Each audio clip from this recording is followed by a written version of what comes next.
Okay, well, I'm going to go ahead and start the meeting here at 11:36. So welcome everybody to this strategic partnership meeting between the City of Cupertino and Cupertino Union School District. So the intent of these meetings generally are for members of the council and the school board and our respective staffs to connect regularly, on a regular basis, to update each other on items that are of interest to Cupertino residents, to discuss any issues or potential projects that might come up in a joint setting, and then to listen to inputs from our residents.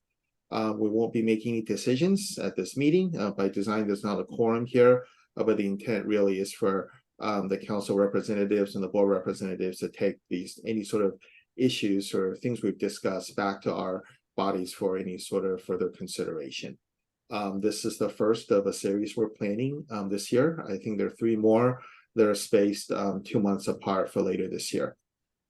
So that's really a quick intro. I think with that, I'd like to maybe have introductions. So maybe I would just invite the panelists to introduce themselves. I'm happy to start with folks from the City of Cupertino. So Pam or JR, would one of you like to do the honors? All right. My name is JR Frew, and I am a council member in the City of Cupertino. Okay. And Pamela? Sure, Pamela Wu, City Manager for City of Cupertino. And I also want to take the opportunity to thank the Cupertino Unified School District to bring this tradition back. So as Councilmember Fruin mentioned that we're both new to this format. So maybe during the meeting today, we could get a bit more educated on how this meeting came about, what was the intent. Like board member Lou mentioned that the intent was to facilitate some sort of conversation between the city and the district, and also perhaps a possibility of maybe a more casual conversation going forward, the composition of this body, perhaps bring it back to in-person setting, and also talk about items that may qualify for future agenda item. So just kind of just a couple thoughts to put it out there. So I'll turn that to Stacy. Thank you, Pamela.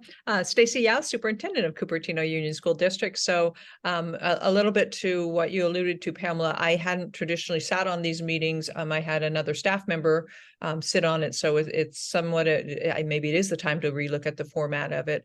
Currently, we do have it as a board committee. And so that's why we turn it over to the board and the council members to run it versus myself running it. That was really where that background came from. And happy to talk more and would love to move into in-person. Great, thanks.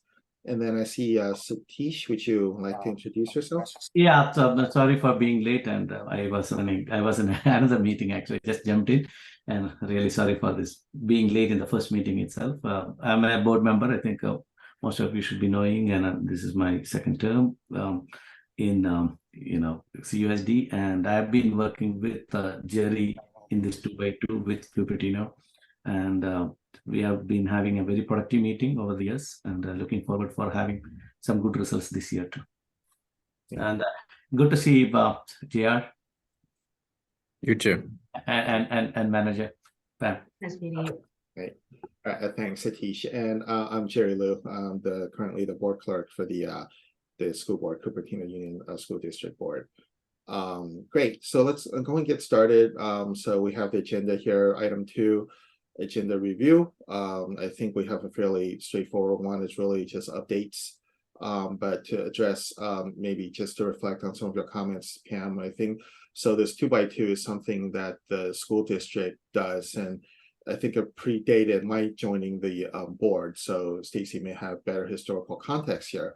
But for a number of the cities, and certainly major partner like Cupertino, we've had this sort of 2x2. Certainly, there's always interaction that's going on between staff. I know you and Stacy get together regularly and talk about issues. And then I think this is really a forum for the public to be able to bring issues and just really to sort of members of both legislative bodies here, so that in the past, I seem to remember some of the more popular topics from around school traffic, because that's something where it's really best done when there's joint partnership between the city and the city council, the city council and the school board. But sometimes other things come up too. During my first term on the board, we also use this as a forum to discuss any sort of projects we might want to take on. And so that's another sort of topic that's come up in the past, but certainly very open to sort of rethinking this, whether whether it should be a board committee, or certainly I would love to do this in person. You have such a wonderful chambers there. We have tables that are pushed together. It's very different. So, yeah, certainly we could discuss that, maybe at agenda setting here. And if you don't mind, so this, and you mentioned this is one of the first meeting we've had this year. Was there any last year, the prior, during a pandemic, and has it always been two school board members and the administrator plus two council members from the city and the city manager? I mean, the reason I ask is my understanding of a 2x2 is 1 + 2 people from each side. So yeah. And I'm happy to jump in on that one, Jerry. So the 2x2 comes under our Brown Act, that are only 2 of our board members can be participating at any time. And so then it was just equal to council members would join. But as far as other staff attending, it's always been open that other staff are welcome to come. Oftentimes we may bring one of my directors in if they have a little bit more experience at if you have somebody from your transportation. So yeah, it's open as far as that way. It's just the limit is for the council and the board members to have 2 and 2. Good. Thank you. Great. Okay, so is there anything anyone would like to add to this agenda here? I think it's pretty straightforward for this, perhaps the first one. If there isn't, then we'll maybe move on to item 3, then update. So Pam, it's probably you, I'm guessing. I'm gonna actually turn it over to Councilmember Fruin to provide a positive message to us. I guess the question is where do we really want to start? I'm sure that you have all watched to some extent our current budget reality. That is probably going to occupy a great deal of the public conversation between now and adoption of a new budget at the end of June. We are still moving fast and furious on the housing element update. We most recently submitted a revised version of the housing element this past Monday. It's available on the city website, so if you want to see what sort of policies are being contemplated, which sites are considered opportunity sites, now is a good time to look at that and engage. I'd say that those are probably the 2 largest issues that most people will note for what impact we have on CUSD. I don't know if the city manager has an additional update she might want to offer on safe routes to schools or anything else that the city helps already coordinate on. So on that topic, I know that we continue to have conversation with the schools in terms of safe route to school, and also just we had a really wonderful bike fest 2 weeks ago, and a lot of kids and coming in with the little tricycles and bicycles having their fun. So those are very welcome and also participated heavily by the school districts. Other than that, I would just say that we continue to strive for a better communication. Anything that we could offer either through our traffic division or just staff or city hall in general, we just want to keep that communication open. Thanks. So if I could ask a question with that. So, when we sort of moved around some of the students, in that Regnard area to Lincoln and Blue Hills and other schools, there were concerns when we were making the decision about sort of traffic impact, particularly on McClellan. I was just wondering if the city's gotten any sort of, I don't think the school district really has gotten any sort of significant complaints, I think, and I just wanted to see if there was anything that the city was getting from the residents or if things are working okay. Because I know a lot of times people contact the city about traffic issues and not really call us. So just wanted to see if that was a significant thing that popped up or things seem to be working well. Councilmember Fruin, have you heard anything? Yeah, I think the only thing that has been that I've gotten much feedback on with respect to school-related traffic is the installation of the pedestrian scramble on McClellan. And now that people, I think, are a little bit more used to it, it is performing as was expected and improves the safety of that space. So I am not seeing anything new on that topic. Yeah. There, Go ahead. yeah, the only other thing that obviously we heard plenty about was school opening day, opening week, traffic and parking concerns near Regnart for tessellations. These things happen at the beginning of the year, irrespective of what kind of school it is. But regardless, that I am not seeing new emails on this topic. So yeah, I will echo this sentiment. So I think when we first rolled out these pedestrian scramble some time ago, there was a lot of interest and it's something new, right? So it's hard to embrace change. Every time you're introducing something new, there's always a lot of interest. But by now, I think the conversation, the discussion, the interest have kind of quieted down a bit more, and they're really just getting used to what the scramble is supposed to do. I will say that I have not heard too much discussion on that topic. Tessellation School, when they first opened, and we're working very closely with them to get a conditional use permit in place, did have much of the attention, especially on that street, right? So there was a lot of parking concern, traffic, drop off, pickup, you name it. And especially with the first week of school, you'll be expecting a larger crowd to anticipate. So I think we were able to work through with the school and also the neighborhood in the September timeframe, but to kind of just react to whether or not we got some interest. We got quite a bit of a heated discussion from the neighborhood on when tessellation first went in. And also, this is relating less to the CUSD, but we have a Stevens Creek Boulevard closure due to emergency work that is being done. So we're coordinating heavily with Cupertino High School and also other schools, I think, Sagewig and whatnot. Hopefully it's not as impacted, just because, parents are used to make a U-turn or make a right turn on Stevens Creek to go that route and realize, well, I can't. So, but we try to do as much outreach. And I gotta say, I have not heard too much of complaints or conversation on that topic either. I did want to add in, we really do appreciate, because somebody from the city had notified us well in advance about the Stevens Creek closure. And so we were able to share that with our transportation department and our families in that area, so that could begin making accommodations, because, our buses use that as kind of their thoroughfare back and forth between the schools, and has had somewhat of an impact. But our our dispatcher was able to reroute and get buses so that they're still timely dropping off and picking up. Perfect. Hey, I'll just share, and I think I remember the scramble was put in because there were I think in that intersection there was like a no right turn on reds, and that was sort of blocking the traffic, and then the scramble put in.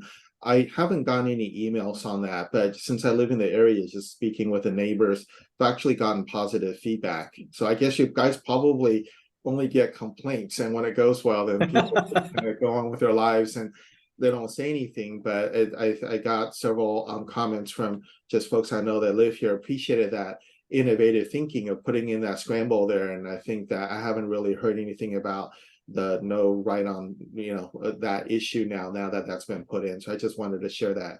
You probably get more complaints than sort of an atta boy or atta girl or whatever. So just thought I'd kind of throw that in there too. And Satish, you've unmuted. Yeah, no, I just unmuted. That's it. Not a lot to talk. I think you both covered. But I think one other thing which I heard was, any road work around the school area, even that work can be, because sometimes it starts a little early, and that is especially in the Bub area, right? I think near between Ragnard and Kennedy. If you see, there were some work going on, and some of this work, what happens, it starts early, so that there are some kind of a delay in the flow, and somebody. Not an official complaint, casual complaint. When I went around the field during the AYSO time, I got that I was going around, school fields, and someone them came and told me that, is there anything which can delay, or during the school hours, it can be avoided kind of. So I think there are some work going on. It's for the good, but at the same time, some kind of a delay it introduces. And typically between, if 8:30 is the class starts, between 8:15 and 8:30 is the highest drop off time. So that's the time everybody rushes and people get delayed. So something which we can, as a group, we can think on that if anything can be changed in that. Great, thanks.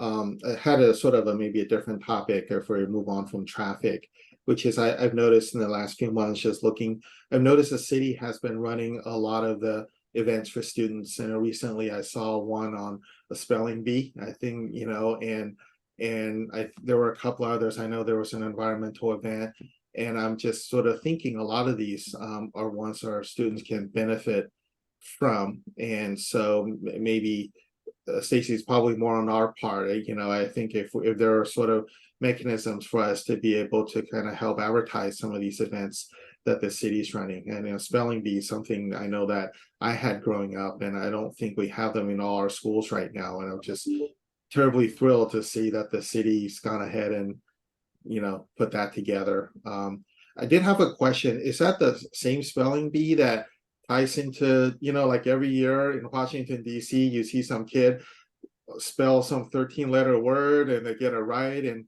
is that is that tied into the whatever Scholastic spelling bee, or is it a local thing we do? I don't know. I know this is kind of out of the blue. I would love to maybe find out more about this and other events that you guys do. Really appreciative if y'all putting that together. I think maybe the thing is just maybe Cecil could talk about how we can better help advertise these events to kind of get more students participation in those. And yeah.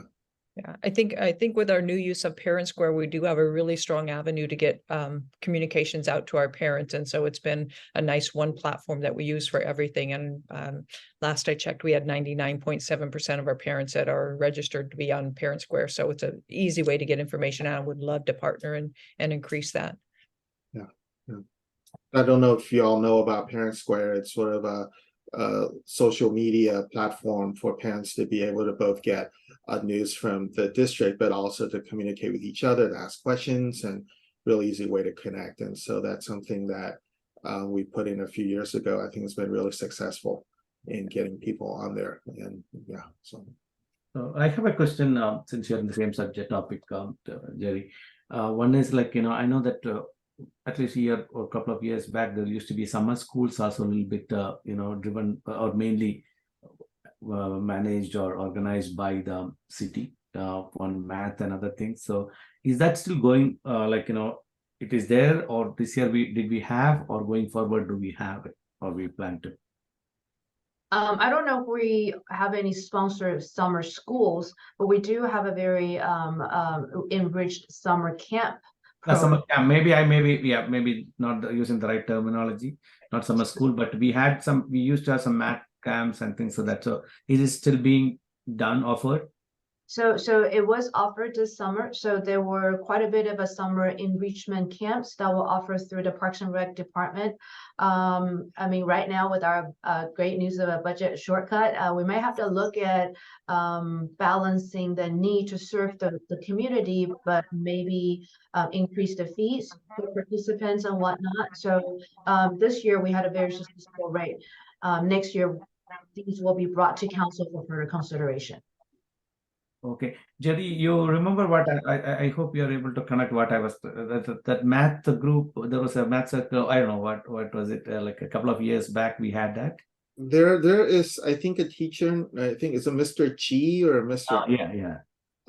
He is fabulous. I think it's a I don't know if that still goes on. I know the city used to have a contract with him then to run these math classes. They used to be at Creekside. This is before COVID, so I don't know how things are, but he's very, very good. And he, just makes math fun for kids of all ages. I don't know if it's still there, but I think for many parents, it's both affordable, but also a very effective sort of program to get kids interested in math. So yeah, I think maybe that's the only thing I'm sort of connecting to. Yeah, that's what I was saying. I know that the summer camps, other Parks and Rec, what they offer, and I know a lot of our kids join that. But a little bit on the academic side, this is what exactly what Jerry said. Yeah, that's the one I was referring to. Okay, Great. If there's anything, maybe we could transition over to item 4 then. And Stacy, if you do the honors, and Absolutely. Thank Well, I you. can kind of continue along since we were talking about transportation, just to make sure that everyone's aware, we went through the shift from last year as we were looking at our middle schools. Our intent was really to expand our elective offerings to our students and trying to get our 7th and 8th graders to be able to take 2 electives at all of our school sites. We previously only had one of our middle schools that offered 2 electives at a 7-period day. So we did go through the process. All of our middle schools now are able to offer 2 electives to our 7th and 8th graders.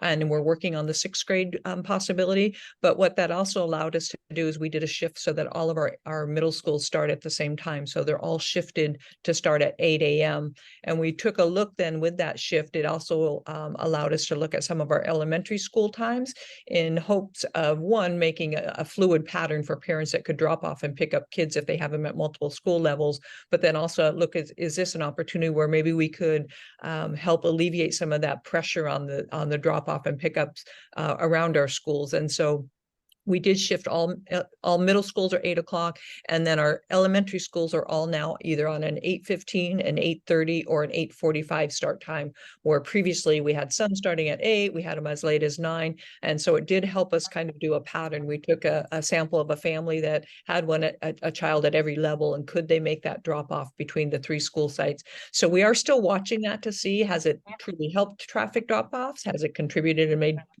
drop off and pickups worse?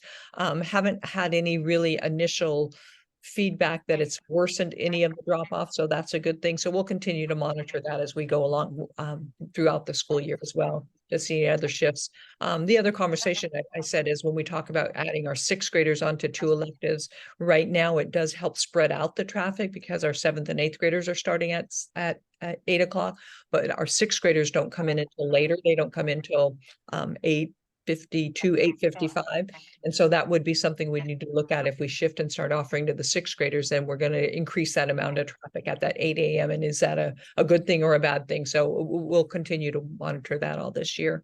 So just wanted to give an update along that traffic line as well.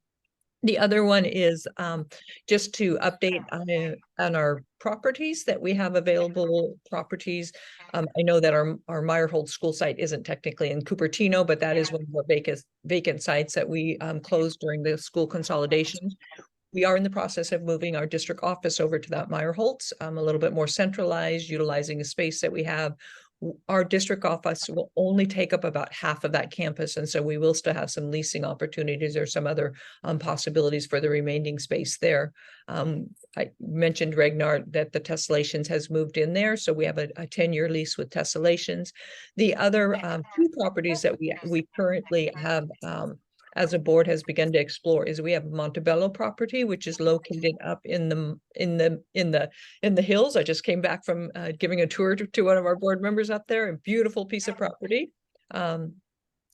Somewhat isolated. It's about a 10-15 minute drive up the windy roads. So we do have that on the market right now and are really trying to figure out a way to, it's called an exchange. And so somebody would purchase that property that would allow us then to have money to purchase another area.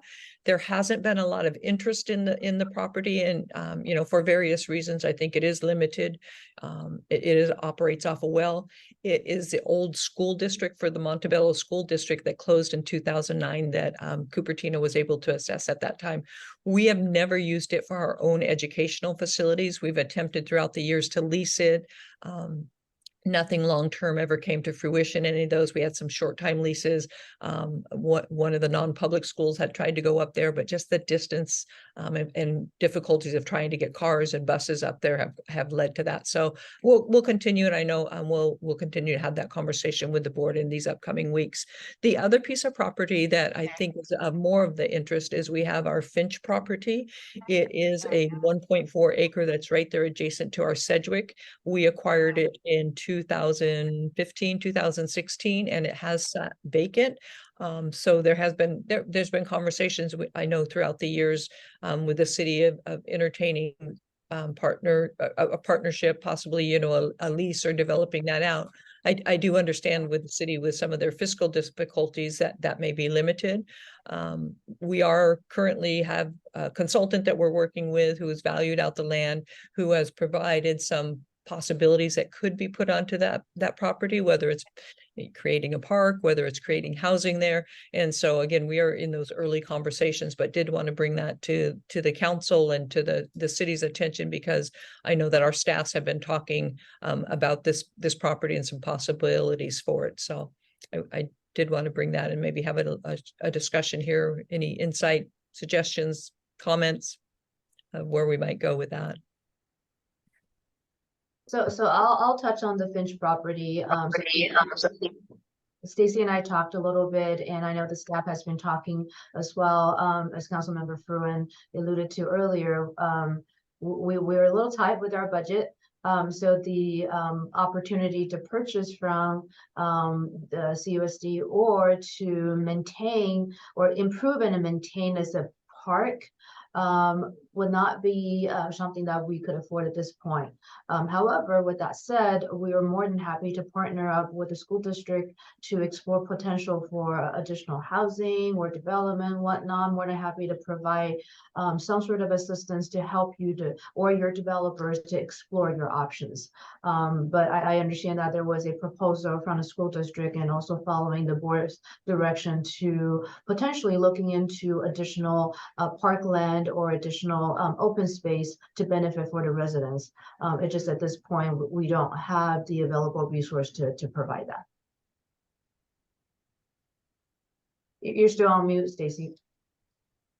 One of the things that I did want to be sure to share is when we first acquired the property back in 2016, we were at the very beginning. We were still at a high enrollment. We were at about 19,000 students before a really declining enrollment. We were unsure whether we were going to need to expand our Sedgwick Elementary. That's not the case any longer.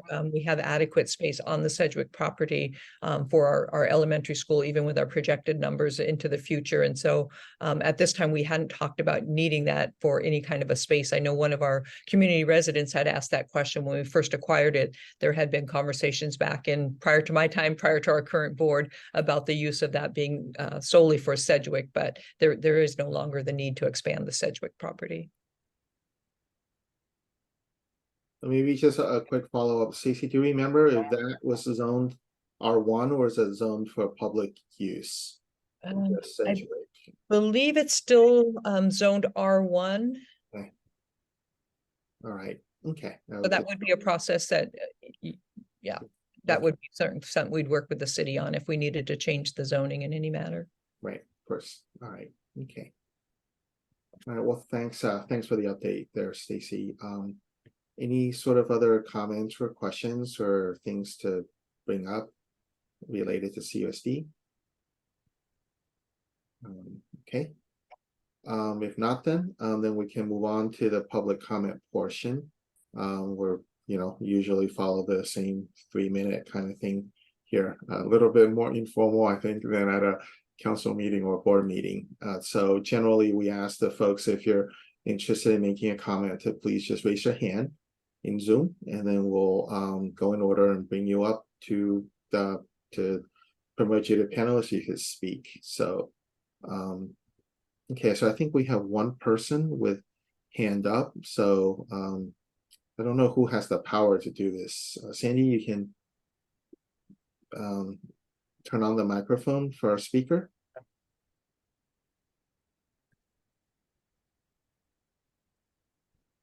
Just hang on with us. Mary, go ahead and make your comment.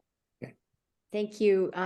This is Mary Enright. I'm the principal at Freya Elementary.